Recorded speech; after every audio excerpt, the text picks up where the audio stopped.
Ang programang ito ay rated SPG.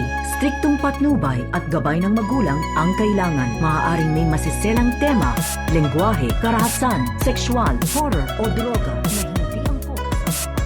Kung lagi kang nanonood ng Batang Quiapo, pahingi naman ng isang like dyan. At kung pwede, pakishare na rin bilang pagsuporta. Maraming salamat. Narito ang ating update at kunting advance episode na rin dito sa EPG's Batang Quiapo. Marites at Camille tumudo ang kanilang pag-iyak habang itong si David iniligay na ito sa kahon dahil ito ay nakaburol sa ngayon. Problemado itong si Ramon dahil gustong gusto itong pumunta kung saan nakaburol itong si David habang umiiyak ng tudo itong si Camille. Sabay sabi dito kay David habang ito ay nakahimlay, kawawa malala nga daw umano ang kanilang paparating na anak dahil nawalan ng tatay. Hindi pa nga daw lumabas ang anak ni David, iniwan niya na ito. Wala na nga daw umanong makitang tatay ang kanyang anak, kaya napakalungkot nitong si Camille habang itong si Marites ay talaga namang humagulhol ito ng iyak. Ngunit gulat na gulat dahil biglang nagkakagulo dahil pumunta lang naman itong si Tanggol kung saan binurol ngayon itong si David. Hindi nga ito nagpapakita sa kanila Marites at sa iba pang mga tauhan dito, hindi nagpapahalata. Ngunit itong si Ramon ay hindi rin ito nagpapahuli. Pumunta rin ito sa naturang burol, kaya dito agad nagkakagulo ang burol nitong si David dahil nagkakatutukan lang naman ng baril itong si Ramon Montenegro at itong ating bidang si Tanggol. Sabay sabi ni Tanggol, ano nga ba daw umano ang ginagawa ni Ramon dito sa burol ni David? Gulat na gulat at nagtataka si Ramon sa sinabi ng ating bidang si Tanggol dahil ang pangalang David ayun lang naman ang kanyang napakatagal nang hinahanap dahil bago pa nga pumanaw si Severino ay nabanggit na ang pangalang David. Kaya naman itong si Ramon ay napapanganga na lang ito habang tutok na tutok ang kanyang baril. Sabay sabi kung sino nga ba daw umano ang sinasabi ni Tanggol na David sapagkat ito nga daw umano ang kanyang anak na si Tanggol at ang pangalang totoo nito ay si Jesus Nazareno yung nakaburol nga daw. Gulat mismo itong si Tanggol sa sinabi nitong si Ramon Montenegro sapagkat siya nga ang totoong Jesus Nazareno at ang kanyang palayaw ay Tanggol. Gamit na gamit nitong si David ang pagkatao ni Tanggol at nagamit niya ito bilang panluloko sa mga Montenegro. Paniwalang paniwala kasi itong si Ramon na ang nakaburol ay ito ang kanyang anak at ito ay si Jesus sapagkat ayon kay Tanggol hindi nga daw umano nila ibibigay itong si David dito sa kanya. Kailangang dito lang daw umano ito ibuburol kung saan ngayon sila naririto. Ngunit itong si Ramon kasi ay gustong gusto niyang bawiin itong si David dahil ito nga daw umano ang kanyang anak na si Tanggol. Kaya itong si Marites ay nagtataka ito ng todo dahil kahit anong gagawin ni Ramon ay hindi niya ito ibibigay dahil ayon kay Tanggol ang taong hinahanap nga daw umano nitong si Ramon Montenegro na ang pangalan ay Tanggol at Jesus Nazareno ay siya nga daw mismo. Kaya ayon kay Tanggol siya nga daw ang harapin nitong si Ramon Montenegro. Kailangan may matutusta sa kanila bago siya magtagumpay na makuha itong si David, kung saan ngayon nakaburol. Napakagulo ang burol nitong si David dahil dito katanggol at Ramon Montenegro ay magkabakbakan pa ito sa burol mismo ni David. Sa pagkakataong ito ay hindi makapaniwala itong si Marites na buhay ang sumira sa kanyang buhay na itong si Ramon Montenegro, sapagkat ang alam ni Marites ay pinaslang na ito ni Rigor Di Magiba noong nakaraan lamang, yung mismong pagtakas nito galing sa kulungan. Ngunit walang kamalay-malay ang buong kapulisan at ang mga tao na impostor lang pala ni Ramon Montenegro ang tinudas ni Rigor nung panahong iyon.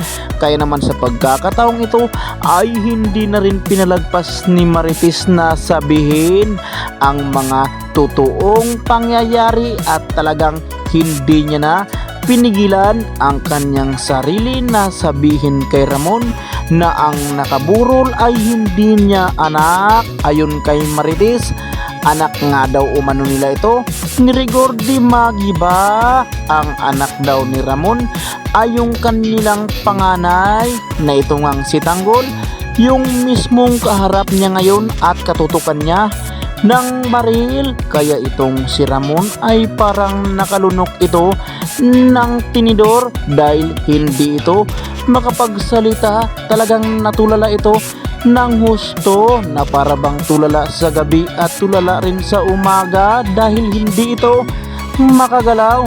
At dito agad sinabi ng ating bidang si Tanggol kay Marites na paano nga ba daw umano niya naging tatay ang taong demonyong ito.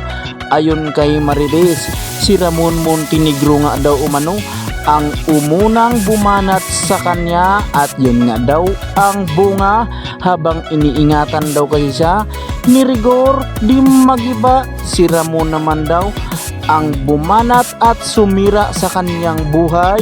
Kaya ito nga daw umano ang bunga itong ating bidang si Tanggol. Kaya walang takas si Tanggol at mismong naniwala na ito dahil ang nanay niya na mismo na itong si Marites ang nagsasabi ng buong katotohanan. At ito lang kasi ang bukod tanging nakakaalam tungkol sa buhay nitong si David. Kaya itong si Ramon ay tila ibinaba niya ng kunti ang kanyang baril dahil wala naman talagang kaduda-duda na anak niya na itong kaharap niya ngayon. Kaya napaisip itong si Ramon, kaya pala daw napakagaling ang taong ito. Kung ano ang klaseng galaw niya noon ay ganun din ang galaw ng ating bidang si Tanggol. Walang pinagkakaiba, lalong lalo na sa mukha, tindig at talagang pangangatawan nito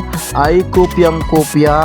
Parang nakaharap siya sa salamin itong si Ramon Montenegro. Kaya abangan natin kung ano ang mga karugtong dyan sa mga maaring magaganap. Sa kabilang banda naman, ibinaon na nga ngayon si Pablo sa hukay, kung saan ay itong si Bettina ay talagang gustong sumama, gusto pa yatang magpabaon, kung saan inilibing itong si Pablo dahil grabe ang iyak nito. Ganon din itong si Senyor Facundo. Habang inilibing itong si Pablo ay napapabulong itong si Senyor Facundo sa kanyang sarili na ang susunod nga daw umanong gagawin nila Tanggol ay hanapin ang nagpaslang kay Pablo. Dahil dyan itong si Tanggol ay manggagalaiti ito sa galit dahil ang kanyang nilapitan sa ngayon ay ang pamilya pala sa taong nagsamantala kay Bubbles at sumira sa kinabukasan nito. Nangangako lang naman kasi itong si Tanggol na ipaghihiganti niya itong si Bubbles sa lahat sa mga taong nang alibusta nito. Makuha kayang kalabanin ni Tanggol ang mga kabalyero kung saan sila sa ngayon, o kaya naman hindi lang talaga magpapahalata si Tanggol na siya ang tumudas kay Pablo, habang itong si Senyorita Catherine talaga namang tumudo ito ng iyak. Buti na lang nandito itong si Lula Tinding na handang umalalay sa dalaga upang maibsan ang matinding problema na dinadala nito. Hindi na nga kumakain itong si Senyorita Catherine sapagkat iniisip niya lagi ang kanyang kuya Pablo, dahil tuluyan na nga silang iniwan at ibinaon sa hukay itong si Pablo Caballero, habang ang papa nitong kalbo talaga namang hindi makalapit-lapit, hanggang sa malayo na lang ito na napapasilip na lamang kung paano inilibing itong si Pablo. Gulat itong si Senyora Burara Bitina dahil biglang may nagpapadala ng litrato nitong si Bubbles, dahil si Bulit ay pinaabot na nga ang naturang larawan at tanungin kung sigurado ba na ito ay si Samantha, at dito agad napapasagot itong si Senyora Bitina na legit nga daw ito nga daw ay si Samantha. Kailangan paslangin daw umano ni David ang babaeng ito, kaya naman sa pagkakataong ito ay hindi na nag-alinlangan itong si David. Talagang lumusob ito kung saan nakatira sila Bubbles. Pagdating doon ay talagang walang patawad, kahit sinong humarang ay babanatan ni David. Mismong si Imo nga ay nasa pool sa bandang dyan, lalo na yung tatay ni Jilly na dali rin, at dito nagkaroon ng matinding bugbugan. Bago nga nila napaslang itong si Bubbles ay talagang nakatikim sila lahat isa-isa ng matinding bigwas nitong si Bubbles. Gulpi di gulat ang natikman nila dito kay Bubbles. Kung walang baril itong si David, baka ito ay nagulpi pa, o kaya naman hindi na sila makalabas ng buhay, sapagkat inilabas na nga ni Bubbles ang kanyang mga malupitang galawan, kung saan ay pinaglulumpo niya lang naman ang mga ito, kahit itong si Bulit ay hindi ito makabangon sa tadyak at sampal suntok nitong si Bubbles. Ngunit itong si David mabilis naman itong bumunot ng kanyang baril, sabay pinapaputukan sa bandang dyan. Well, abangan natin kung sa pagkakataong iyan ay itong si Bubbles ay matutuluyan ba ito, sapagkat hindi nga grabe ang kanyang tama. Kung maidala ito sa ospital ay panigurado mabubuhay pa ito, dahil bandang dyan lang naman ang tinamaan nito. Dumating sila Tanggol, habang sila David at itong si Bulit at ang mga kasama nito ay paalis sa naturang lugar, dahil ang akala nila ay tuluyang natusta na itong si Samantha. Ngunit ayon kay Imong, maaabutan pa nga daw umano nila itong pumaslang at bumaril kay Bubbles, at hindi nga nagkamali itong si Imong, dahil sinundan agad nila Mayor Silso at Tanggol. Dito na iipit naman sila David kasama sila Bulit ang grupo nito sa mga tambay. Nagkakamali nga daw umano sila ng pinasok, pinaulanan sila ngayon ng pana at mismong nagsisiliparan ang mga tambay upang gulpihin sila David. Agad namang pinaputukan ni David ang lumalapit sa kanya. Hindi nga malapitan sapagkat walang habas na pinagbabaril nitong si David. Ganon din itong si Bulit. Dumating si Tanggol at dito nagkaroon ng matinding barilan, dahil mismong binaril ni David itong si Mayor Silso.